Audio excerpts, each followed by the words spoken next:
Bonjour, c'est Gomar, bienvenue sur ma chaîne. Dans la vidéo d'aujourd'hui, j'avais envie de vous parler des costumes d'un de mes films préférés, Les Demoiselles de Rochefort. Les Demoiselles de Rochefort, c'est une comédie musicale qui est sortie en 1967. Elle a été écrite et réalisée par Jacques Demy, auquel on doit notamment Peau d'âne et Les Parapluies de Cherbourg, qui sont deux autres films musicaux. Dans Les Demoiselles de Rochefort, on retrouve l'actrice iconique Catherine Deneuve et sa sœur Françoise d'Orléac, Daniel Darieux et Michel Piccoli, ainsi que les acteurs américains Gene Kelly, George Chakiris et Grover Dale. Daniel Darieux est la seule actrice à réellement chanter dans le film, puisque tous les autres acteurs et actrices ont été doublés, même Gene Kelly. En fait, il n'avait pas le temps d'apprendre toutes les paroles des chansons, étant donné qu'il ne restait que 3 semaines à Rochefort. Aussi, pour Michel Legrand, donc l'homme en charge de toutes les musiques dans le film, sa tessiture, c'est-à-dire son registre de voix, était trop petit et donc ça ne lui convenait pas. Donc ils ont engagé un chanteur canadien anglophone pour doubler Gene Kelly sur toutes ses parties, puisque le personnage que joue Gene Kelly dans Les Demoiselles de Rochefort est censé être américain et donc avoir un accent. Il est également possible que cette décision ait été motivée par le fait que l'accent de Gene Kelly était très fort, très américain, et que les spectateurs français n'auraient pas forcément tout compris. You're not very pretty, and you're not very bright. I'm so glad we had that talk. Le film a été simultanément tourné en français et en anglais et se déroule à Rochefort en Charente-Maritime. C'est là que vivent Delphine et Solange, deux sœurs jumelles nées sous le signe du Gémeaux comme elles aiment le chanter. Nous sommes deux sœurs jumelles, nées sous le signe des Gémeaux. Mi fa sol la mi ré mi fa sol ré do. Delphine, incarnée par Catherine Deneuve, est professeure de danse. Sa sœur Solange, jouée par Françoise d'Orléac, est elle professeure de solfège. C'est le troisième et dernier film que les sœurs joueront ensemble, puisque Françoise d'Orléac, qui est alors au sommet de sa carrière, décède seulement 3 mois après la sortie du film en France, dans un accident de voiture. Delphine et Solange sont deux jeunes filles dans le début de la vingtaine, rêvant du grand amour. Elles imaginent en chanson leur homme idéal, et elles rêvent aussi d'aller travailler à Paris, ville associée à l'amour dans l'imaginaire collectif. Je veux vivre à présent de mon art à Paris. Je n'enseignerai pas toute ma vie la danse. À Paris, moi aussi, je tenterai ma chance.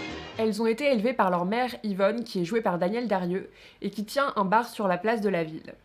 Elles ne connaissent pas leur père, et Yvonne a un autre enfant, Boubou, lui aussi né d'un père inconnu. Yvonne regrette son ancien amant, Simon, qui est joué par Michel Piccoli, et qui est en fait le père biologique de Boubou. Elle l'a quitté par vanité, car elle trouvait son nom ridicule, Monsieur Dame. Madame Dame. Moi je trouvais ça rigolo. Non. Vous l'aurez compris, le thème central du film, c'est l'amour, et plus précisément la recherche de l'amour. L'idéal masculin de Delphine est le personnage de Maxence, dont l'idéal féminin est incarné par le personnage de Delphine.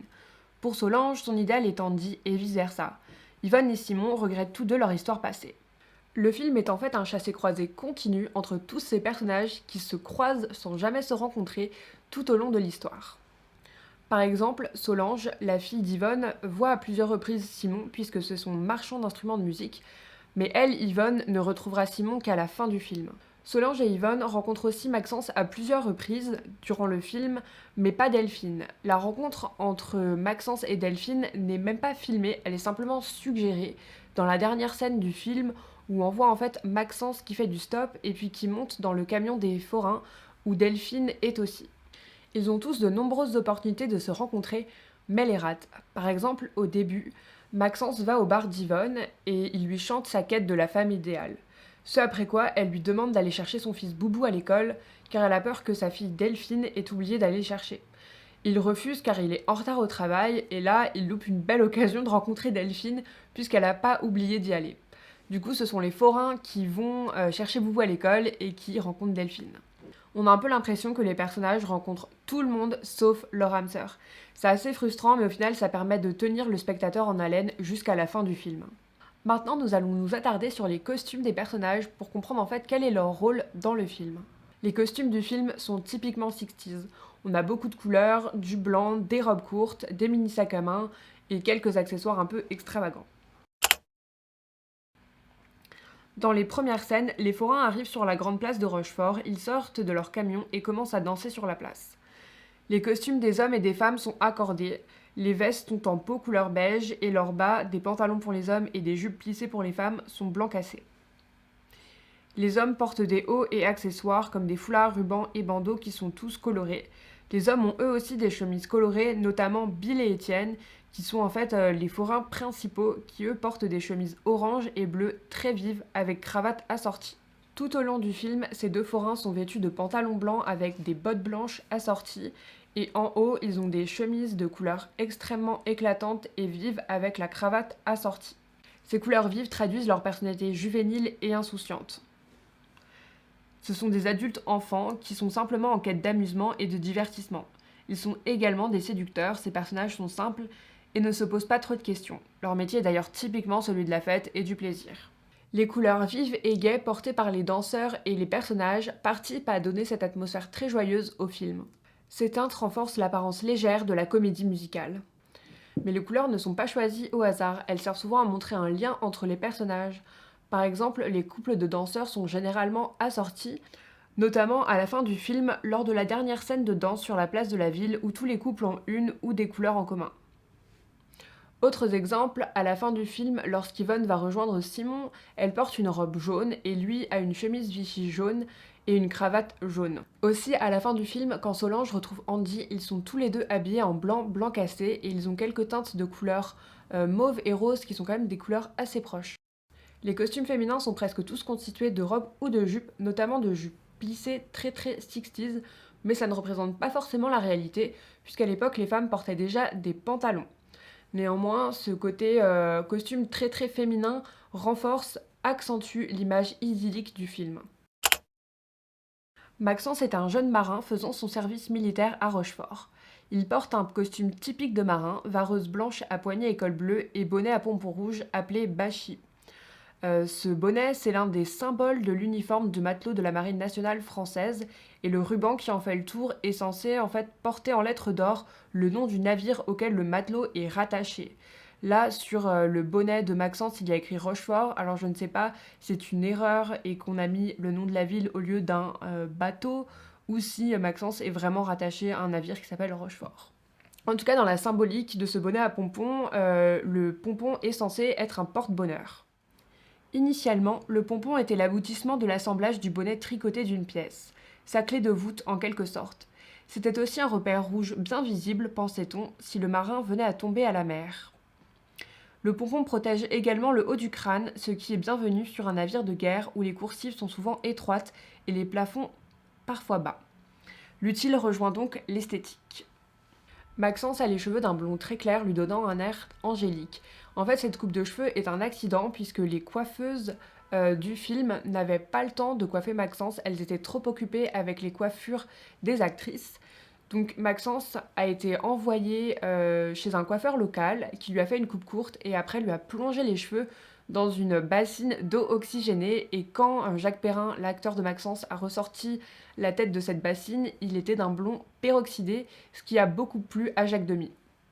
À la fin du film, Maxence porte un costume bleu clair qui est de la même teinte que le bleu que Delphine porte au même moment, sur ses souliers et sur les liserés de sa robe et de sa valise. La couleur fait là encore le lien entre les deux personnages. Maxence se décrivant comme un peintre-poète, ses tenues de couleur claire et ses cheveux très blonds font totalement sens avec sa personnalité rêveuse. Leur garde-robe est la quintessence du style 60s, robe trapèze ou chasuble au-dessus du genou, jupe plissée, color block, béret et ballerine. Leurs costumes ont été créés par Jacqueline Moreau, qui était aussi costumière sur les parapluies de Cherbourg, et Marie-Claude Fouquet. Dans leur costume le plus connu, les robes chasubles blanches à empiècement color block, Delphine porte un rose acidulé et Solange du jaune qui traduit sa personnalité solaire. Elles ont toutes deux des ballerines et une capeline assortie. Les capelines à fleurs sont l'œuvre du modiste Jean Barthès, qui coiffait à l'époque de nombreuses célébrités comme Grace Kelly, Jackie Kennedy ou Maria Callas, et réalisait des couvre-chefs pour le cinéma français. Durant le film, les sœurs échangent ses couleurs. Solange porte une robe rose et Delphine une robe jaune, ce qui montre la proximité de leur personnalité. Néanmoins, elles ne portent jamais la même teinte en même temps. On peut noter que le rose, le jaune et les chapeaux sont des éléments qu'affectionne particulièrement Jacques Demy et que l'on peut retrouver dans beaucoup de ses films. Les couleurs légères, pastel et acidulées représentent l'univers enchanté de Solange et Delphine. La similitude des costumes des jumelles traduit le lien très fort qui les unit. Ce sont des sœurs jumelles, toutes les deux en quête de leur idéal masculin. Les couleurs juvéniles qu'elles portent traduisent cette naïveté et cette insouciance face à l'amour. Elles envisagent leur partenaire comme un prince charmant et non comme un homme réel avec le lot des défauts qu'il peut avoir. Lors de la fête, les jumelles font une représentation et portent des robes à paillettes rouges. C'est une référence au costume de Marilyn Monroe et Jane Russell dans Les hommes préfèrent les blondes, sorti en 1953. La chorégraphie est aussi inspirée de celle du film. Ces robes sont des costumes beaucoup moins enfantins que le reste des tenues que les jumelles portent durant le film. Là, on a du rouge flamboyant, des paillettes, un dos nu, un décolleté plongeant, et en plus, la robe est ouverte sur la jambe, donc on est sur une tenue beaucoup plus sexy que le reste des robes qu'elles portent durant tout le film. Si les couleurs et les costumes rapprochent certains personnages, ils montrent aussi l'incompatibilité entre d'autres. L'amant de Delphine, Guillaume l'Ancien, est lui vêtu de façon beaucoup plus sérieuse que Delphine. La première fois qu'on le voit, il porte un costume en velours bordeaux et un pistolet. Cela dénote fortement de la tenue de Delphine qui fait très juvénile et insouciante comparée à celle de Guillaume, plutôt sombre. Ces costumes si différents dévoilent le fossé qu'il y a entre eux. Pour Guillaume, Delphine n'est qu'un joli corps. Sa personnalité, ses goûts, ses envies et ses rêves ne l'intéressent pas. Il n'aime pas vraiment Delphine. Pour elle, elle représente plus un moyen d'assouvir son ego. Comme elle est très belle, il se sent valorisé de l'avoir. Pourtant, il ne sait rien d'elle. Pour Delphine, Guillaume est une sorte de passe-temps qui l'amuse en attendant de trouver son réel âme sœur. L'idéal masculin de Delphine est romantique, peintre, poète, aux antipodes de la personnalité de Guillaume, au caractère beaucoup plus vénal. Maintenant, un petit focus sur les décors des Demoiselles de Rochefort, puisqu'ils font vraiment partie intégrante du film et vont aussi de pair avec les costumes. Ils sont assortis aux vêtements des personnages. Ils sont tous très clairs, très joyeux, très gais.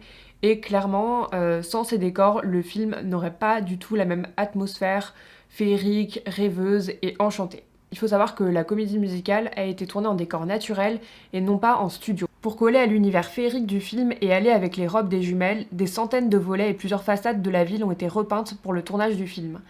Des boutiques, restaurants et appartements ont aussi été redécorés pour aller avec cette esthétique.